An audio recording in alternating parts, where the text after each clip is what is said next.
Imaginez une forteresse médiévale où des tapisseries de 103 mètres racontent l'Apocalypse, comme des pages vivantes d'un manuscrit ancien. Le château d'Angers, situé sur les rives de la Maine en France, est un imposant vestige de l'architecture médiévale.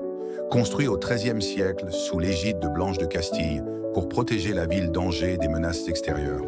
Ce château, avec ses 17 tours de schiste, a été le siège des comtes d'Anjou, puis des ducs d'Anjou, et a vu défiler des figures historiques comme Richard Cœur de Lion et le roi René d'Anjou, surnommé le Bon Roi René.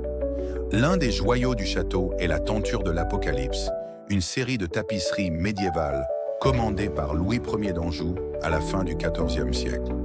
Ces tapisseries, les plus grandes et les mieux conservées de cette époque, illustrent le livre de l'Apocalypse de Saint Jean, capturant non seulement la mythologie chrétienne, mais aussi la vie médiévale en pleine tourmente des guerres et des épidémies.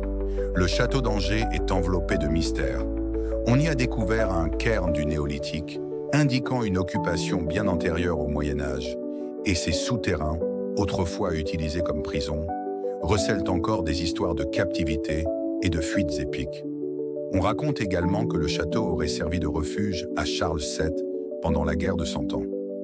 Un autre secret réside dans les jardins, où des plantes médicinales et tinctoriales mentionnées dans la tapisserie de l'Apocalypse sont cultivées, connectant le passé et le présent.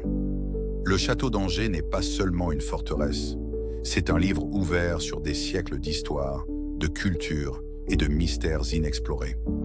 Suivez-moi pour découvrir d'autres monuments fascinants ainsi que leurs histoires cachées.